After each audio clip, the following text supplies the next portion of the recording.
And now, in more ways to make me feel old, somebody young enough to be my grandchild.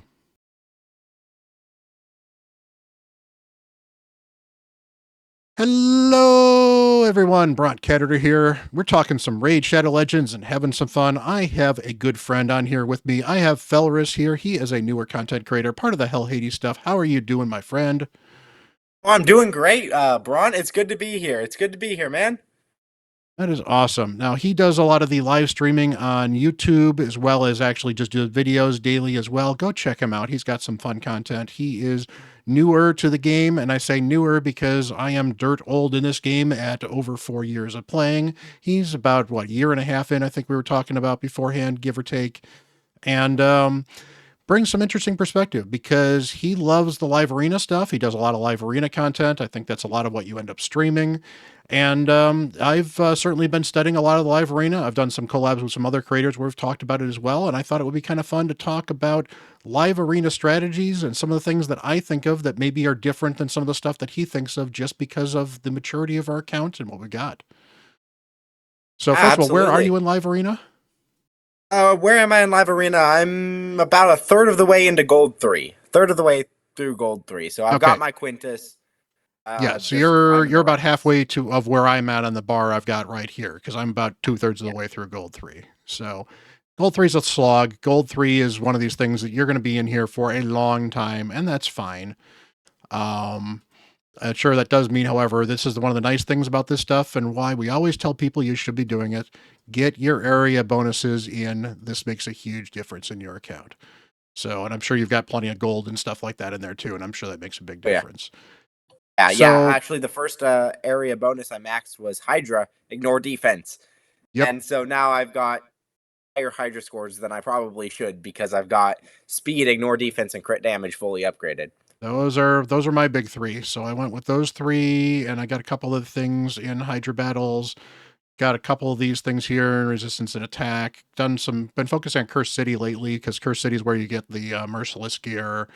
And then I did a lot of Fire Knight early on when hard Fire Knight was just absolutely a beast. And this has actually still made it a lot easier to gear for hard Fire Knight too. So all right. So first of all, what are some of the first things you look for when you're dealing with your live arena teams? I guess kind of like who are your first go-to picks and kind of why, or what's your thought on that? Oh, my well, obviously we're in gold, right? So we can't pick the same champs. So my first go-to pick is gotta be my Armons. I was lucky enough, I didn't do the Armons fusion, but I was lucky enough to actually pull him from an ancient shard as my second ever legendary that I got from an ancient shard. Um so about actually it was almost a year ago now. I pulled my Armons, absolute game changer. I don't have the horse or anything, so Armons is like he's both my ban bait and my security against having to ban him. Um, he's in decent gear, at 300 speed with enough accuracy to reliably land stuff in Gold 3 Live Arena. Don't have him in supersonic or anything fancy. It's just stats.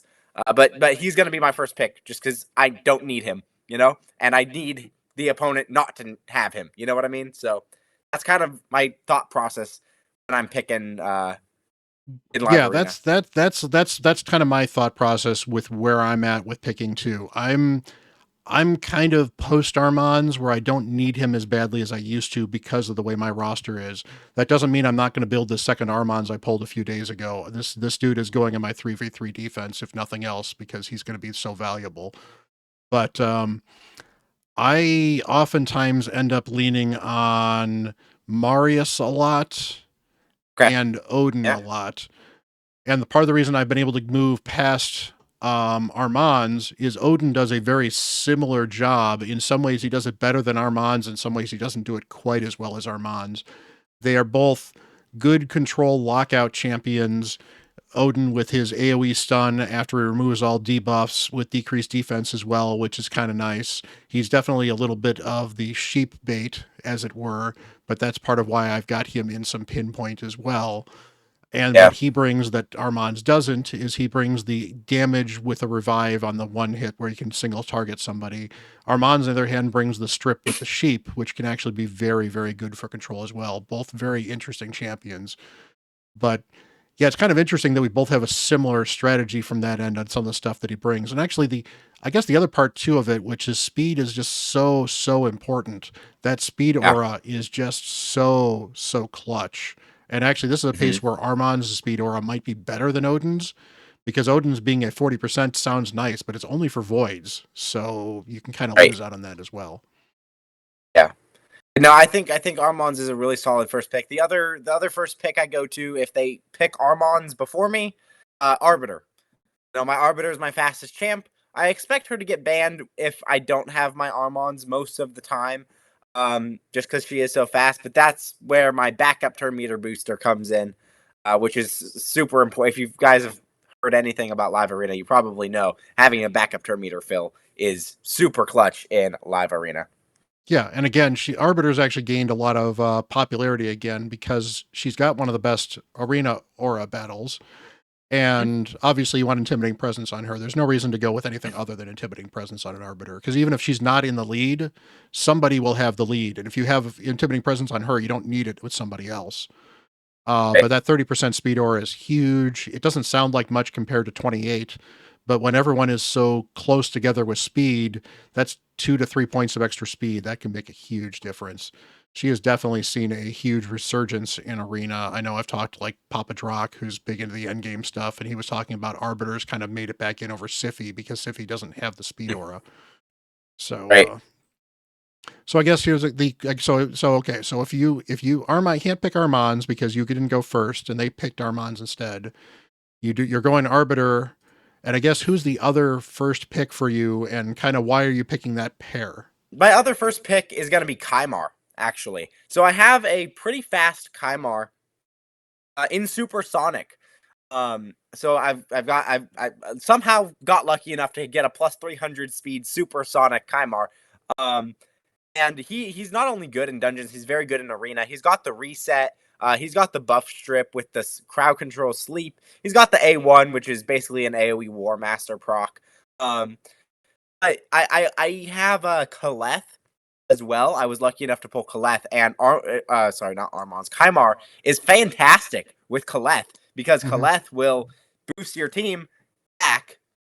You'll get an entire other turn. Kymar will reset him. He's got a turn meter fill with that reset as well. Gets Kaleth back to that skill. You're basically taking 3-4 turns in a row without your opponent being able to do anything. So it opens the doors for me to use a strat like Kaleth when I pick my Kymar. Yeah, as you can see here, I've got my Kymar army here. I didn't have one for a while, and I pulled the first one on a 2x 10x. Then I got another one on a 2x 10x. Then I got another one on a 2x, and then I got another one, and it was just kind of hilarious. And I've got all four of them built, and I use all four of them. Kymar is a great champion. I've got the speed version. What I've actually found, what I'd like to use him in arena for, at least what I used to like to use him in arena for, is I built him with super high resist. And I keep on going that they switched this for me. I've gotten 4 years of muscle Yeah. memory. They switched these abbreviations. I keep going. I mean, good move, but um, but I've got the super high resist here. And the idea was the super high resist for him in Stone Skin, you put him just a little bit faster than your nukers. And so you would get locked out. He would reset and speed boost into your nuker, who would then wipe the other team. And, it was a pretty solid option for a while. It doesn't work as well anymore because mythicals can ignore his resistance, so mythicals can lock him out a bit more. And speed has become so huge. I don't quite have the gear to get that high resist in speed. So I don't use him as much anymore. But yeah, I mean, I've on my alt where I'm nowhere near as high. I'm in like gold 1 or gold 2 on my alt. Yeah, Kymar comes out of the vault occasionally to work there. That aura is still, again, absolutely amazing with that 30% speed aura. Definitely a good champion. One of the things that I have found that is always a danger for me, and this is part of why when I'm picking my first couple champions, as I said before, Marius has probably been number one for me. And the reason I've been starting to do Marius number one is where I'm at in gold, and I'm sure you're starting to see this too. Almost everybody has Marius now. Yeah. And if I don't pick Marius, Marius is going to get picked against me. And while my Marius isn't the greatest champion out there, I know he can wreck other teams. And Marius has this tendency to wreck some of the teams that I like to bring. So I almost have to bring him as a counter pick. And if I get him, that's great. And if I don't, I don't get him. And then, as I mentioned, Odin. And then oftentimes it's Sify, just because Sify is my fastest champion. But the backup for Sify is my Arbiter, because Okay. again, the speed aura and whatever else. But what I've got there in those three, I've got a nuker, or at least a semi nuker in Marius, and Mhm. Odin can do some damage. So one of the first three champions I've bought, one to two of the first three champions I brought has brought some damage, and that's one of the things that I find is very important. And I'm actually a little surprised that you haven't brought any damage yet, although I guess it depends on what important your champions are. If you don't do a support and damage, sometimes it's very hard to pivot if the enemy brings something that you can't counter, because you could go Mhm. speed and they could possibly go something to counter speed, and then you're just kind of messed up. Right. So that comes into my my next couple picks and my solution to that, which I actually recently built. I think I actually built the solution to that yesterday, which is my cardinal. So my cardinal is my solution if I can't go first or anything, and I know that. I'll bring my 9-piece stone skin cardinal with no speed whatsoever. So she's kind of my solution there. But actually, generally what I'll do is I'll pick two speed champs. So either my Armons and my Arbiter, or my Arbiter and my Kymar, or something along those lines. I'll pick my speed auras, and then I'll pick my damage. And my two go-to damage dealers right now are Cheshire Cat and Thor. Sometimes I'll take Quintus, sometimes I'll take Kaleth. Kaleth has a bit of damage as well. But right now I'm taking Cheshire Cat and Thor. I have the cat's gaze on both of them. Very good relic there. I really like Thor's A2 for Arena, because you never know when you're going to come up against Swift Parry or a Leo or whatever else. So I quite like the A2. I quite like the A3. The A1 is good for taking out Wukongs and just as a cleanup mechanic and all that kind of stuff. And then, of course, he's got a passive AoE hit with the stun, which is super clutch sometimes. When it's most useful, I think, when going like against a Mithrala type champ. Um, just as an extra cleanup type of thing. So Cheshire Cat and Thor are my two go tos right now.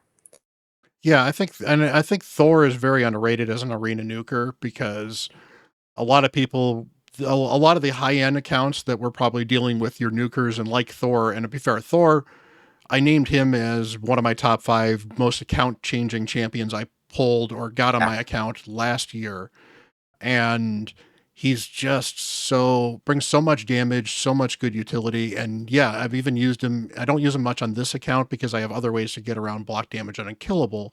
But if I didn't, this is huge, and I forget about it all the time, because it's so easy to forget about this, because you think about, oh, he's doing all kinds of cool damage with the decreased speed here. Oh, you get the extra AoE with the stun here. Oh, this does so much damage against Hydra. Hey, this has got some turn meter control. He's good against Fire Knight. Wait, what? All kinds of weird things he does in his kit. This is a really good Fire Knight move for the classic Fire Knight as well. Yeah. Thor is such a great champion. I'm so glad they threw him in there.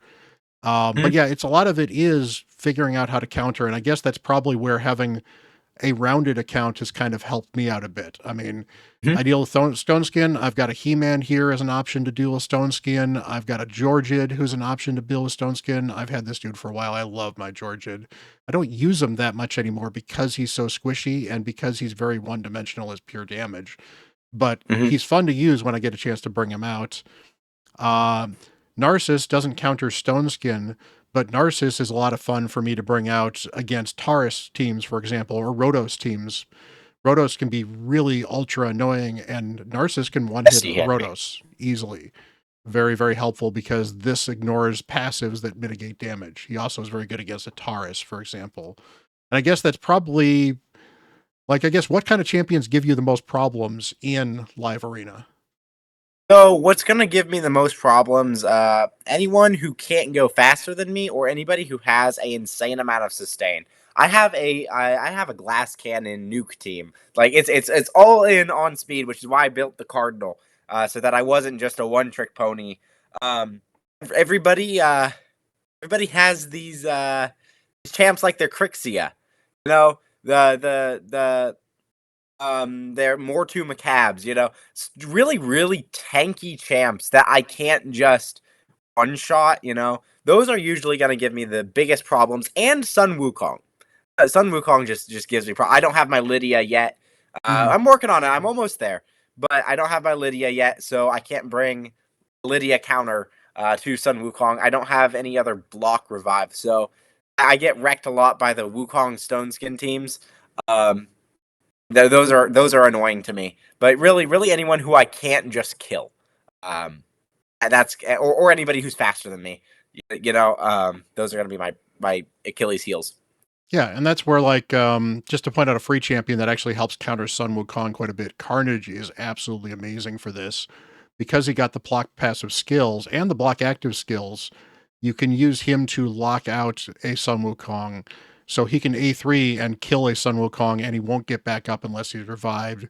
Very good. He also spreads these things, which is great too. So what often happens is you can have him target one person, he'll kill that one person, and then spread a bunch of debuffs, including stuff that he doesn't even have on here. Because if he kills anybody, he spreads every buff on the person he killed.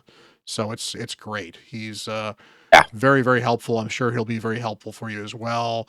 Otherwise, yeah, it's certainly nice to have, like, Narcissus has got a conditional block revive that can be very Mhm. helpful as well. Nice has a block revive. Nice is so nasty. It's one of these things that Nice's kit's so complex. I don't think people understand how good he is at times, which is why I love bringing him when I can. But you know, it's a luxury. It's a Sure. mythical, and I understand not everyone's got a mythical, let alone a mythical with 3 or 4 stars. But the fact that he's got the block revive here, the fact that he can ignore shield, unkillable, and block damage on his A1, Right. just Well, absolutely yeah, I ridiculous. mean that's the other thing. Like if I see a Leo, I'm gonna have to bring up the trash mythical in quotes, Calamitous, because I bring Calamitous often as a counter to Leo, and the reason is his first form, quad hitter. That quad hit hits really darn hard, all things considered, and it places a block buffs. So if I can't pick Thor, I'll often take Calamitous if I know there's like a Leo, potentially an Arnorn. I don't know. I don't know about the Arnorn, but um, block buffs is a really good counter. And when you are like in the position my account is in, and granted, it's a really weird position, but I just enjoy finding the creative solutions to a lot of these problems, and sometimes it doesn't exist, you know. But other times it really does. I'm gonna actually finally book my Lady Kimi. Got that champ a while back, but I'm finally gonna book my Lady Kimi because I realize, okay, that A3 can be used like as a go first move in order to strip Stone Skin. You know, it's got the turn meter fill, it's got increased speed, it's got increased accuracy. All that is stuff that I need. It's got the block buffs, and then at the very beginning, if I go first, all they're gonna have is Stone Skin. So I'm just gonna strip Stone Skin if I strip anything at all. You know what I mean? Again, Stone Skin, has the 50-50 chance, but still, all things considered, that is a really darn good opening move for Arena. Yeah, it's pretty solid. It's that's one of the things too, is I know, especially if you hear the IN players complain about sheep being a problem, and it definitely is a problem. It's something you have to worry about. But I've actually found quite often that if I spend so much time fearing sheep, I don't bring champions that can actually be helpful to the account. And sometimes you just look at the other team and it's like, oh, great, good. The two people I just saw, they don't have sheep. I can take Lady Kimmy because unless they go sheep heavy, the rest of them, I'm probably fine. Right. Mikage, I'm assuming you don't have Mikage yet. Not yet. Um, Working on it. yeah, she's got the wonderful strip here, which is great. Mhm. And this is unfortunately, this shows actually why resistance is just not as good in arena as it used to be. I Yeah. don't know if you have any high resistance champions other than maybe the Cardinal, but the Do. ignore I do. resistance on these mythicals are a thing. So who do you have in resistance gear? That's actually kind of interesting. Hackmaster Shayak. Not an arena champ at all. Although Yeah. I think he actually can come and be a bit of a surprise. He does have a very good turn meter fill, so if you build him for speed, he can do that. But Shayak is in my resistance gear as well as Mithrala. Yeah. Um and Yeah. I quite like Shayek. Even for arena, if you have nobody better to do a turn meter fill, he's great. He's Yeah, great. I've still got mine built for the infinite taunt teams that you can't run anymore. Not that I actually ran him for a lot of these things, but I did video on him at one point in time, and you can see here he's got all the resistance and none of the speed. Well, you Right. can't quite see that, but Holy cow. all 104 speed. That's Fair. um, the only one I've actually brought in arena is I've got White Queen and Cora, which of course it's nice because I've got White King. But I think White Queen is actually an underrated arena champion for a lot of people. And I don't know if you've got a White Queen or not, but assuming you do, I don't, but I want one. yeah, you were talking about not doing fusions, and that's certainly something that I'm sure is hurting some of your account a bit there too. Yeah. Yeah. Um, she is just, and I mean, I've got her. I mean, this is pretty ridiculous level. I've got 870 resistance on her. Ow. And she still doesn't resist mythicals sometimes because mythicals get the 20% reduction in resistance, and so it's Right. it's rough.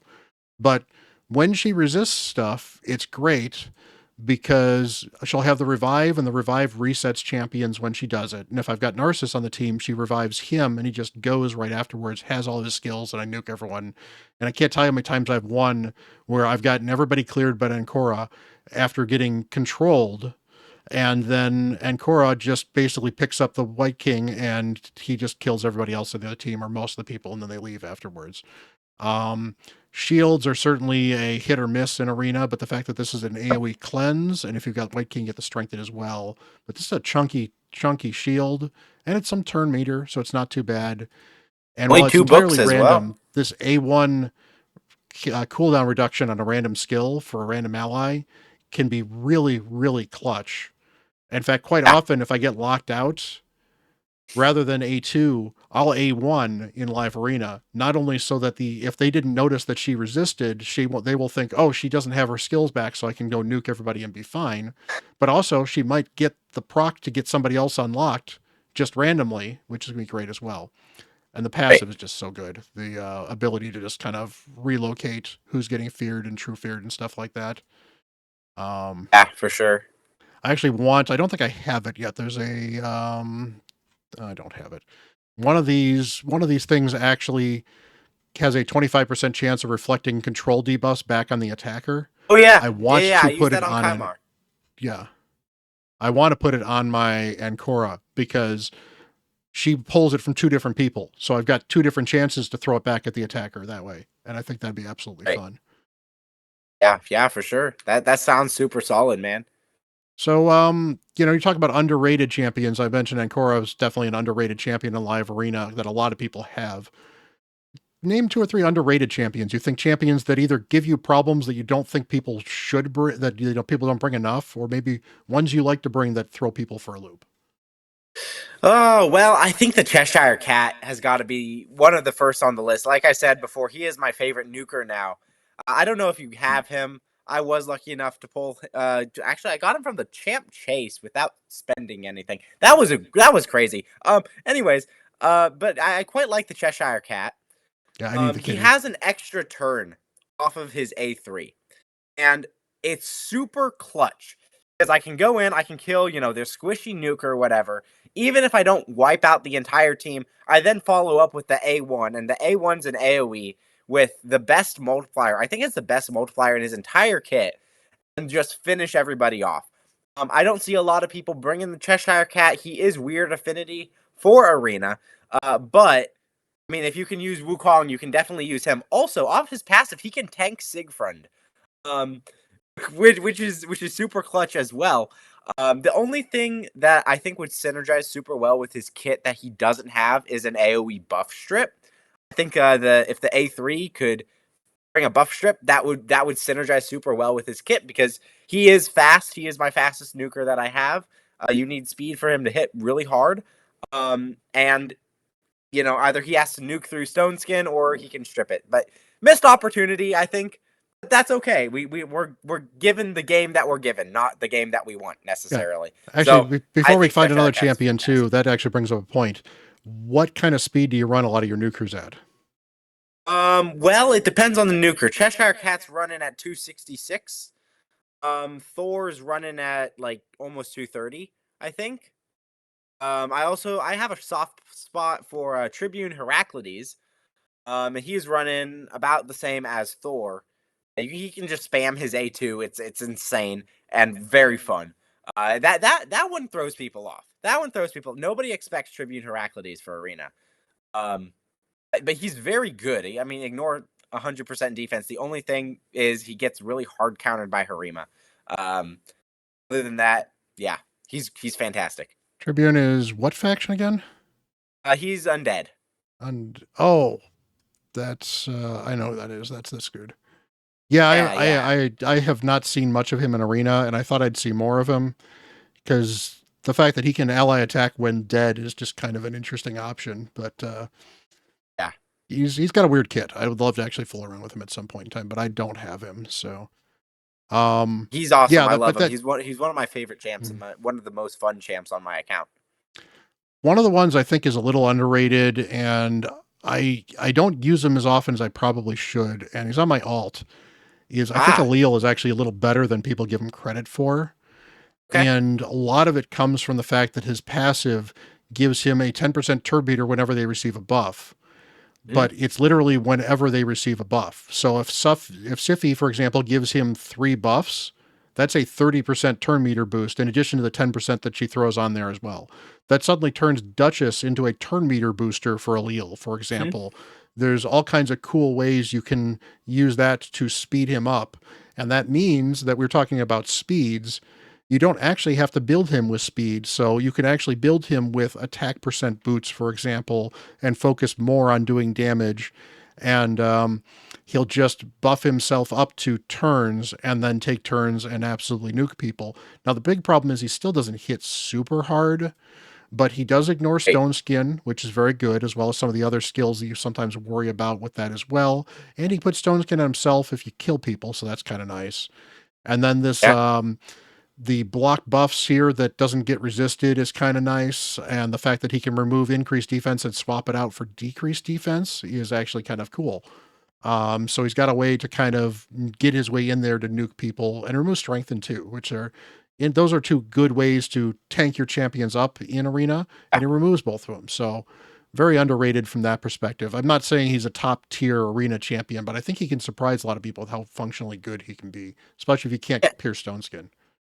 Yeah, absolutely. And I think that's one of the best strategies for live arena is you bring something that nobody expects. One of the best things you can do is build someone as a nuker who's not usually a nuker, like Mithrala. Mithrala has fantastic multipliers. If you build her as a nuker, you're gonna catch like everybody off guard with that. I've been wrecked by nuker Mithralas before. That is one of the best things you can do if you're struggling to get an edge in live arena. Build someone odd. Build someone the way that they're not usually built and catch people by surprise. I mean, the element of surprise is very real, even in live arena. Yeah, I mean, every once in a while you see somebody bring out a Vlad or a Constantine. Um, a lot of people will bring out, and sometimes it's a matter of like ban fodder or not ban fodder. So like Fennex shows Right, up in a ultra late game live arena sometimes because people underestimate how hard this A1 block revive hits, and block revive is so strong. So someone sometimes will bring him in a team that might have an ally attack or might have some other stuff that you might think to ban, and you can surprise somebody by killing somebody with that A1 with a Fennex. The other strategy I see that oftentimes catches me by surprise is the surprise double pick bomber at the very end. So if Mhm. I've got the Yeah. last pick, just before I get my last pick, somebody might bring 2 bombers. And the 2 bombers is important because if you only bring 1 bomber, then your bomber becomes an easy ban. If you bring 2 bombers, I can't ban your bombs enough to not have to deal with them. And then I have to hope I'm either fast enough or I can cleanse or I can deal with the bomber in the first place.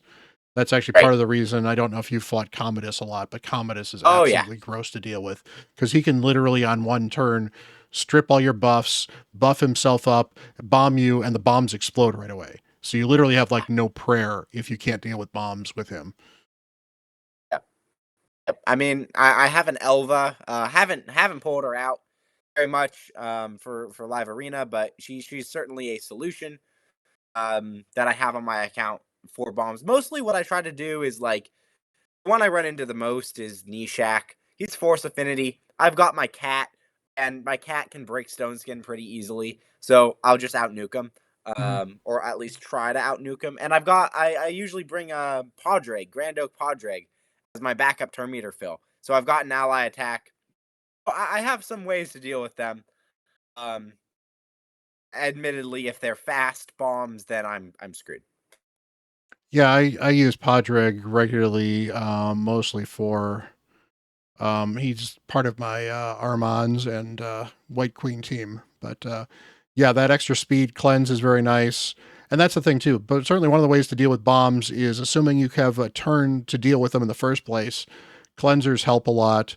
That's actually another good place for Mithrala is Mithrala as a high resistance champion because she naturally just gets that high resistance because of that accuracy can be a good anti-bomb strategy as well.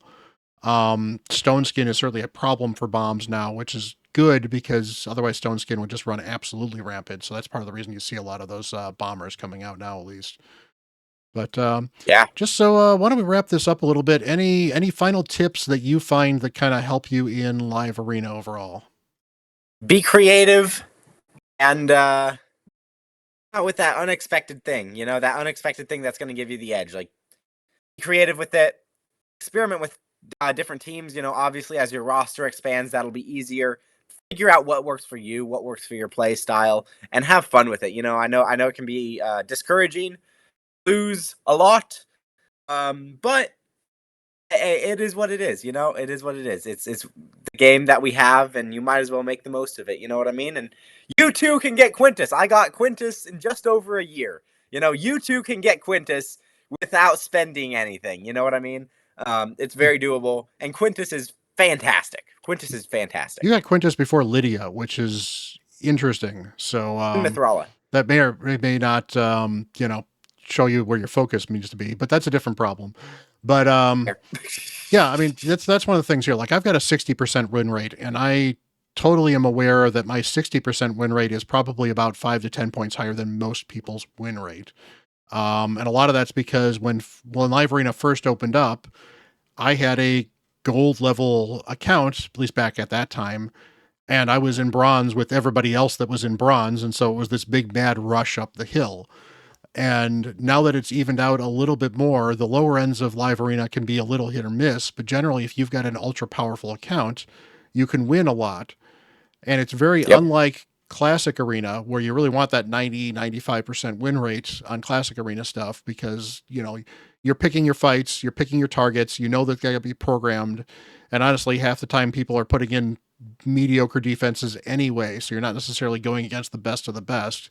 Whereas the live arena, it's you versus somebody else live dealing with somebody. And as a result, that just means that you need to put in a little extra work and you need to be prepared for the fact that you could be losing occasionally. And I do Yeah. say that I think these daily arena win things are one of the best things they have done for a lot of these accounts. The extra multi Oh, for battles are sure. nice for people that care about the multi battles. The extra energy gives you some incentive to play more than just one fight sometimes. These Yep. chests are absolutely huge. And I think one of the things that a lot of players overlook is this is the best way to get primal shards because 35 live Yep. arena wins, which you can actually get if you're grinding 5 a day, you can get once a week, you can get basically more than one primal shard out of this gold Mhm. chest. And that is absolutely huge. But I think And that, it's fun too. oh, yeah. Well, it can be fun. Some people don't like it, and I get why they don't like it too. Well, I mean, getting the primal shards because Oh, yeah. that's Primal how you're shards gonna are get your absolutely fun. mythicals. Yes. But honestly, I think my biggest tip is, and this is obviously a late game once you've got the roster to do it, just expand your roster just enough to have a few extra champions that you want to take in live arena. So Mhm. I've got my usual pick of these are my top 5 I pick when I can in this order. But I also have other opportunities. I have ways I'll change it up a bit depending on what the other team has. And I probably have about 20 champions that actually get playtime in live arena, give or take, because I have a roster that can afford to do that. But it's, Sure. don't get locked into these are my best 5 arena champions. I need to get these 5 in the game. And if I don't, I'm in trouble. That's a bad thing Right. to get locked to, even in the lower levels where you can pick your team regardless. In the lower levels, if you're so focused on picking your team regardless, sometimes you're not paying attention to the other team. And it's like, wait, I just picked this team into bomb champions and they're just going to murderize me in just a minute when they win the speed race. So Right. be aware of what's going on and be flexible. And honestly, give weird champions a try. I really think Mad Hatter's actually been kind of fun in Arena. I don't use him in a lot of live Arena yet, but I may pick him in for live Arena occasionally. He's kind of fun. Got the buff stuff, some of the weekend, the Hex is kind of fun. He's got some interesting stuff. He's actually was a lot more fun in Classic Arena, so probably maybe not live Arena. Freya can be a very good live arena Oh champion yeah. because she's got the AoE Yeah. cleanse and then a turn meter fill as well. This is great. And those shields are absolutely huge. So if you're against a team that doesn't punish you for shields, then these shields are absolutely huge. And you've got a passive that keeps people alive. That's always where some of the surprise helps as well. That's why Nice is kind of nice because he's got this passive here where he will prevent his champion's death and Yeah. keep him alive and he'll change forms. So he's very difficult. He's basically a mythical version of a Leo in that perspective, where people struggle with Leo because Leo will keep himself alive when you hit him, and he does more damage when he has a lot of extra, or missing a lot of HP. Right. So, Yeah, yeah, for sure. I mean, just experiment, experiment with whatever it is that you need to do. Find what works for you. Find how you can have fun, get those rewards, get those primal shards, get those mythicals. Hey, it's very possible. I got Calamitous off my 3rd primal shard. Oh, it's possible. Is it unlikely? Yes, but it's doable. yep, you heard him here Keep first. grinding. That is the live arena strategy. Pull mythicals from primals. Very easy, right? So Yeah, pretty awesome. much. Yeah, so I'll get some links below. We just finished filming a video on his account where I prepped him for some early game live arena and ended up just kind of giving him some general low level account tips. So go check that out as Absolutely. well. That was a lot of fun. You can check him out on YouTube. I will have links to all that fun stuff below. Appreciate you guys hanging out. Let us know some of the champions you love using in live arena in the comments. Definitely appreciate that. If you found some interesting strategies, I would love to hear them. And honestly, if there's some fun stuff that might be fun for a video, I would love to do videos on them too. So check them out. Hit that like button, smash that subscribe button. I appreciate it. Smash his subscribe button. He would appreciate as well. And until the next video, he's Felraus, and I'm Bront CatHerder.